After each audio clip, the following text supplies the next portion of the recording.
Buenas, buenas, ¿cómo están? Hoy es jueves 16 de octubre del 2025 y acá estamos con un nuevo Wayful Talk para ver si podemos tratar de entender todo esto lo que pasó esta última semana, porque desde que no hablamos y no estamos acá, pasó de todo.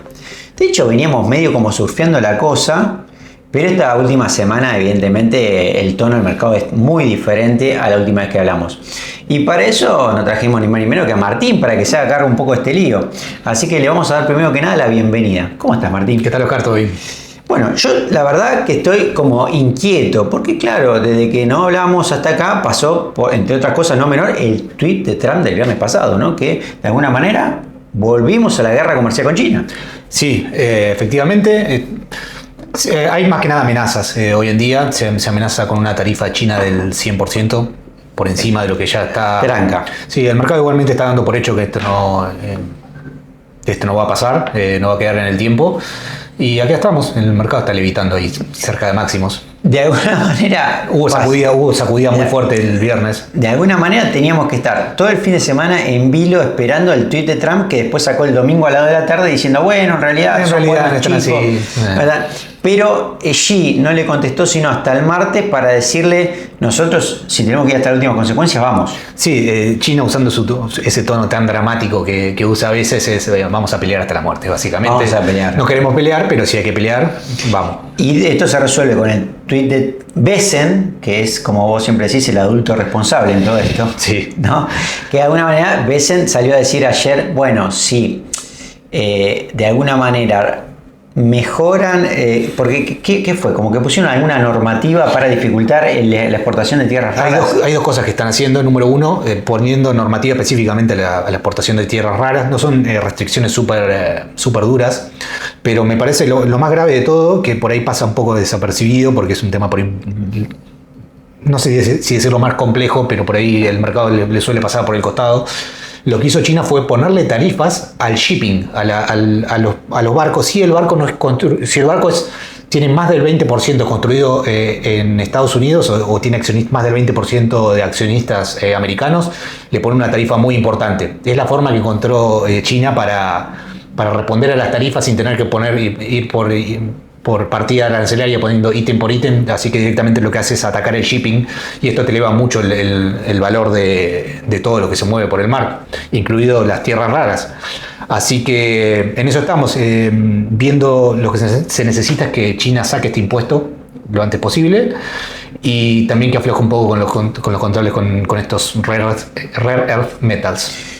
¿Para qué usamos las tierras raras o estos materiales raros o metales raros? ¿Por qué es tan importante? Para electrónicos. Usan cantidades muy pequeñas en electrónicos, de semiconductores hasta computadora. Todo lo que sea electrónico tiene algún tipo de tierra rara. ¿Y por qué es estratégico? Porque China tiene toda la tierra rara, tiene como el 80%. Tiene la producción, no el stock. Interesante. Tiene el 80% de la producción. De hecho, los metales raros no son raros, son abundantes en toda la corteza terrestre. Lo que sucede es que es muy sucio ambientalmente para quitar. Entonces, en Europa, que hay mucho, olvídense de esto, es completamente imposible. En Estados Unidos también tiene regulaciones ambientales muy fuertes. Estados Unidos está lleno de metales raros. Pero bueno, por regulaciones ambientales, qué sé yo, lo que los americanos siempre dicen es not in my backyard, no en mi patio trasero, que se ensucie otro.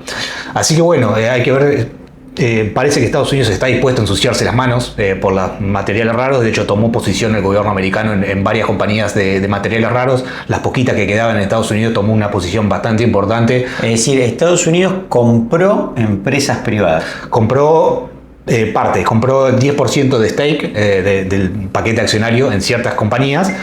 La idea de esto es no tener el control de la compañía, no llevarse el 51% de las acciones, sí, pero sí llevar el 10-15% para meter directores dentro del board de la compañía y afectar la toma de decisiones. Por eso el 10. Por eso el 10 y no más. Ok, clarísimo. Bueno, esto de alguna manera es algo que vimos que Besen bajó un poco el tono, el mercado ayer mostró una mejoría, donde no vemos ningún tipo de mejoría es con el tema del shutdown, ¿no? Este acuerdo que es necesario para que se lleve adelante y tener un presupuesto entre demócratas y republicanos.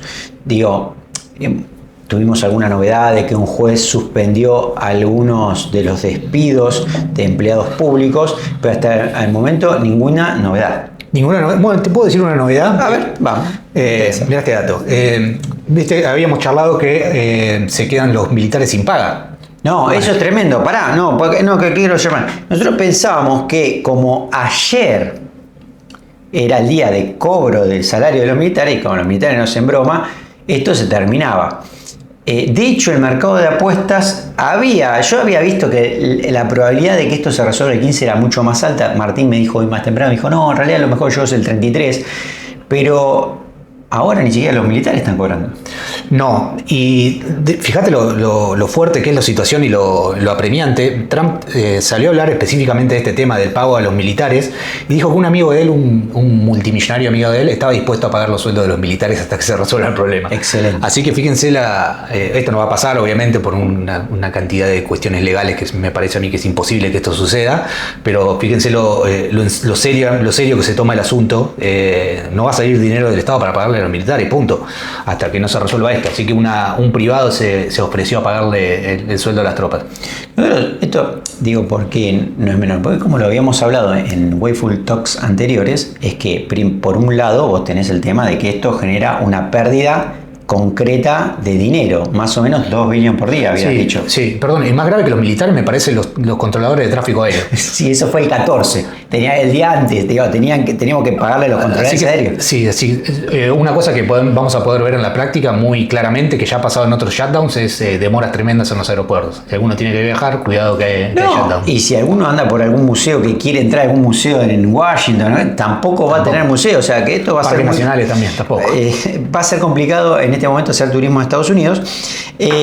Por otro lado, digo, además de que esto lleva una pérdida diaria, ¿no? Esto es un tema no menor, genera un retroceso grande al GDP, que digo, esto le cuesta como 0,5 puntos al GDP. Habría que correr los números, pero obviamente un tercio del GDP americano más o menos es gasto gubernamental y eso está recortado un mínimo, y mientras más se extienda en el tiempo, más grande va a ser el golpe en el GDP. O sea que cuando decimos que esto tiene un costo, no es solamente simbólico, digo, esto tiene un costo genuino de plata, ¿no es cierto? Y bueno, esto los controladores ni hablar. Sí. Ustedes piensen además que yo necesito, no sé, hacer algún tipo de obra, necesito algún tipo de... Permiso, sí. Permiso que no me van a dar porque el señor que tiene que darme el permiso no cobra el dinero porque da licencia sin goce de sueldo en la casa. Sí. Con lo cual, es decir, para que ustedes vean en algo sencillo los trastornos que esto genera. Pero renovar la licencia de conducir, cualquier cosa, cualquier tipo de trámite es problemático. Ahí lo tenemos. Pero ¿qué tenemos otro problema? ¿Con quién? Con Powell, ¿no es cierto? Que él dice, bueno, la Fed es data dependiente. Bueno, ¿saben qué? En este momento no hay datos, ¿no es cierto? Bueno, para algo tienen 5.000 PhD en economía en la Reserva Federal, que los pongan a laburar y que se pongan a buscar ellos los datos, que para eso están. El otro día habló Powell el martes y un poco mostró un tono dovish, entiendo un poco la situación del contexto, ¿no? Tenemos no solamente, estaba hablando justamente en ese momento de guerra comercial y también en el marco del shutdown. Y una de las cosas, bueno, obviamente está ahora tomando decisiones, la vamos a tener el 29 de octubre, se descuenta otra baja de tasas. Decisiones que se están tomando sin información por el shutdown, entre otras cosas, pero mencionó que evalúa atenuar el QT. Bueno, yo dije, esto no tengo ni idea qué es, así que ¿qué hacemos? No, Martín, ¿qué es el QT? El QT es lo contrario del QE. QT significa Quantitative Tightening, como apretón monetario, le podemos decir en castellano. Lo que está... Vamos a partir post 2008, cuando hubo un problema muy grande en la economía americana y hubo que... Crisis de las hipotecas subprime. Sí, exactamente. En ese momento se hizo quantitative easing, que consistió básicamente en comprar un montón de títulos que estaban dando vuelta. Esto hizo que la hoja de balance de la Reserva Federal se expandiese durante muchos años. Y a partir del año, no recuerdo en qué año fue, 2021, 2022, si mal no recuerdo, empezó a empezar a devolver todos estos... Claro, de alguna manera compraba títulos que estaban flojos de papel, claro, es decir, que eran deuda que es media incobrable. Sí, y lo que sucede es que vos al comprar eso estás inyectando dólares al mercado. Y acá está sucediendo lo contrario. La Reserva Federal está retirando dólares del mercado y esto tiene muchas consecuencias.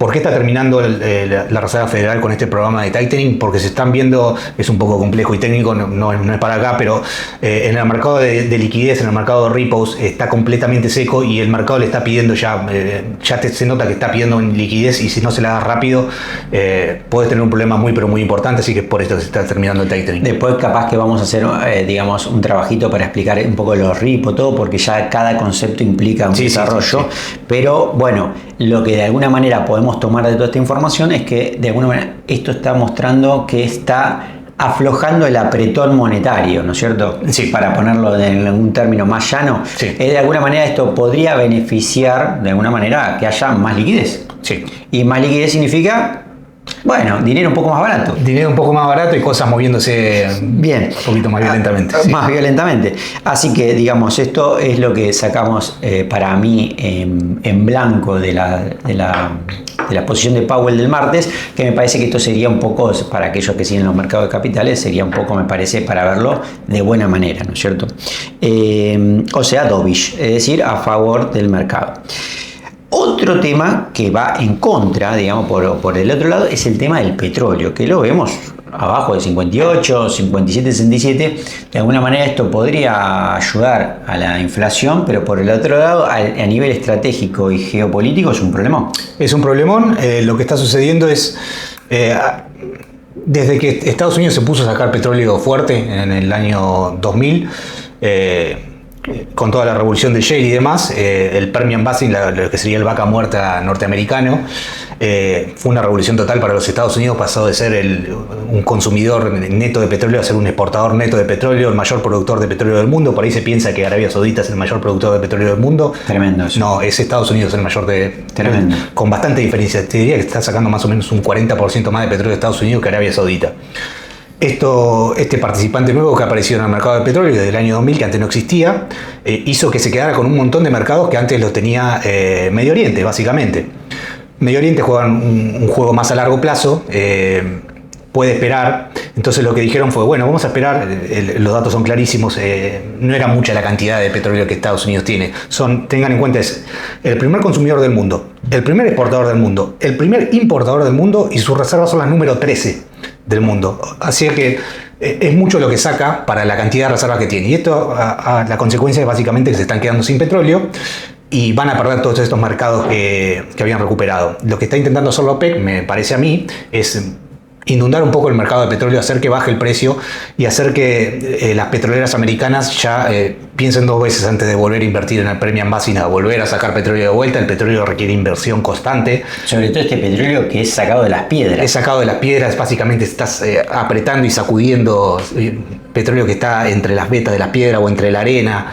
Es caro de sacar, es muy caro de sacar. El precio que está ahora el petróleo no conviene sacarle a la mayoría de las compañías americanas. Esto va a hacer que se frene la producción y que la OPEC recupere todos los mercados que Estados Unidos le robó brevemente durante unos 20 años. Así que en eso estamos, por eso estamos con los precios donde estamos. Esto para hacer el seguimiento, digo también, porque bueno, digamos, podría ser algo que esto sea de un tiempo de un año. Y son ciclos que depende, ya se está estimando que la producción americana va a ser pico hacia fines de este año y desde 2026 para adelante es todo declive. Hay que ver la tasa de declive, el shale suele ser muy violento en el declive y nos puede terminar generando un problema en el futuro. Para tener en cuenta, para seguir. Y el otro tema que a mí me parecía que era para tratarlo acá. Nosotros no nos gusta tratar temas de Argentina porque siempre nos gusta ver más el panorama del contexto general, porque somos de la idea de que el contexto general termina determinando el contexto particular. Pero me pareció esto de Argentina, ¿pero por qué? Porque a la cosa de 3 semanas tocamos el tema de Besen y Martín dice, bueno, hay 3 posibilidades en las cuales el gobierno norteamericano puede apoyar al gobierno argentino. Estábamos siempre hablando en el marco de temas que no tengan que pasar por el Congreso, ¿verdad? Entonces uno decía, bueno, el swap, otro decía, bueno, que le compre bonos, o dice que directamente, decía Martín, que sea la más divertida de todas, es que sea abriendo una cuenta en el mercado local y a través de un banco local comprando pesos. Yo recuerdo que cuando lo hablamos acá, yo lo miré serio porque dije, esto no es una alternativa. Lo miré, me quedé y al final terminó siendo. Sí. Por más que me traten de loco, no, lo que sucede es que la herramienta que tenía más a mano el Tesoro es el ESF Exchange Stabilization Fund, que es una herramienta que es exclusivamente para eso, es para intervenir en mercados de moneda de otros países. Esto ya fue usado 3 veces, lo estamos viendo recién. Esta es la tercera vez. La cuarta, perdón, esta va a ser la cuarta. Tuvimos 2 yen y 1 euro. Siempre con economías muchísimo más grandes que la Argentina. Una cosa es sostener el peso, que es poquito la cantidad que tenés que defender, y otra cosa es ponerte a defender el yen y el euro, como lo hizo Estados Unidos en su momento, de manera exitosa en las 3 veces que lo hizo. 98, 2000 y 2011. Las 3 intervenciones fueron muy exitosas. Claro, la del 2011 es al revés, porque interviene para devolver. Tuviste una en el 98 para fortalecer el yen, muy exitosa, lo vimos recién en el gráfico, cuando se nota muy claramente cuando Estados Unidos saca la bazooka. Acá, para tener en cuenta, digo, en ese caso, el 98 podría llamarse que era similar al nuestro. Era un Japón en crisis que necesitaba sostener esa moneda. Sí. Que, como hoy pensamos más temprano, porque lo estábamos charlando, digo, no es lo mismo sostener el yen o el euro, porque que te atacan bancos en serio. Si vas a defender el yen, te va del otro lado, tenés el Tesoro americano de un lado y del otro lado tenés JP Morgan, Goldman Sachs, Berkeley, fondo de cobertura de Soros, Elliott. Y acá en Argentina tenés de un lado el Tesoro americano y del otro tenés aseguradora Sarandí, Banco está claro, no es comparable. No, el poder de fuego está, depende siempre de la voluntad que tengan los americanos y... Totalmente, pero de alguna manera en el 2000 se usó para, cuando salió el euro... También para darle fortaleza al euro, se usó. Y después, fíjense qué interesante porque... ¿Qué sucede con estas cosas?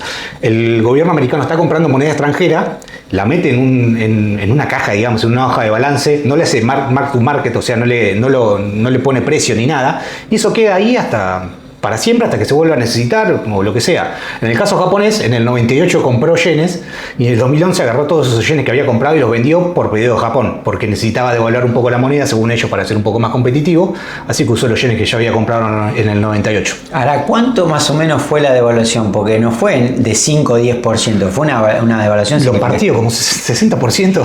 Más de 60%, casi 66%, eso es extraordinario. Entonces, yen japonés, claro. Una moneda que se considera súper estable, que se usa para hacer carry trade. Históricamente, fíjense, cuando se meten los americanos te la destruyen si quieren. De alguna manera esto para tener en cuenta, siguiendo con el caso argentino, que es todo lo contrario, una moneda mucho más débil con actores mucho más sensibles. Sí, depende de la voluntad, no significa que los tipos sean tontos y se van a poner si no van nada del otro lado, pero el poder de fuego que tienes obviamente es literalmente infinito. Esto lo hicieron a través de 3 bancos locales, Santander principalmente, Citi y JP Morgan.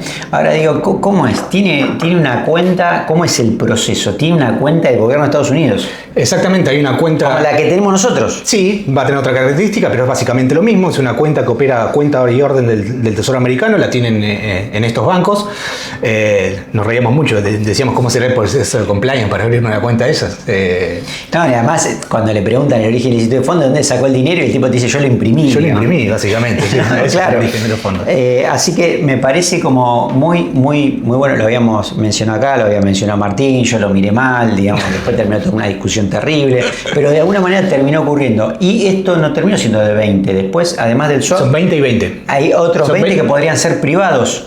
No, yo creo que incluyen dentro del swap, están incluyendo dentro del swap privados, porque del ESF, o tal vez, yo no creo que el ESF requiera dinero de privado, no. Para mí va a estar o dentro del swap o en alguna otra cosa que está por anunciarse todavía. Yo creo que me parece que nos falta alguna cosita más. Ahora casi con todo eso dolarizamos. Si tuviéramos la gana, sí. O sea, lo que puede pasar es que el poder de fuego del gobierno americano es tal que se puede comer, se puede quedar con la cuenta del Santander y comprar pesos hasta que no haya más. Si Argentina no imprime pesos, llega un momento que te compraste todos los pesos y dolarizaste de hecho. Dolarizaste de hecho. Bueno, no sé si es el caso, tampoco lo podrían anunciar in advance, o sea, tendrían que ser un día que nos agarre a todos durmiendo, un domingo, arrancamos el lunes y digamos, muchachos, dolarizamos. Sí. Porque de otra forma no se puede hacer. No se puede porque el mercado te formea y te hace inviable la estrategia. Te haría inviable. Pero bueno, veremos otra de las particularidades que tiene Argentina, que lo que sí nunca nos aburre Argentina. Siempre nos enseña cosas. Un poco, estos son los temas para seguir. Me parece que la agenda estaba esta vez muy cargada en términos geopolíticos. Tenemos el caso de que Israel está reclamando que jamás le entregue los cuerpos. Tenemos casos de digamos, hackers chinos tomando información, el gobierno de Reino Unido denunciando que los hackers chinos hace 10 años que venían tomando información de forma clandestina. Sí. Secretos a voces, Tenemos por todos los lados. La corrida histórica del oro tenemos. La corrida histórica del oro, bueno, digo, para mencionar, en este caso tenés que el oro está en 4.300, sobre todo acá para el amigo Gustavo que siempre nos sigue, le mandamos un abrazo, pero digo, 4.000, casi 4.300. Subiendo a 1% por todos día. Los días. Yo hoy decía eso, no lo puedo creer. Estaba viendo, por ejemplo, si ven gráficos de 5 años para acá, las mineras de oro le han ganado a Nasdaq con esta última trepada que han tenido. Así que imagínense. No, pero tremendo. Un poco más del 60% de lo que va del año, digo, para cuando uno le pone, digamos, un número a las cosas, 60%. El Bitcoin no subió 60%, digo, hay empresas de renombre, de growth, o sea, empresas de crecimiento que no subieron eso.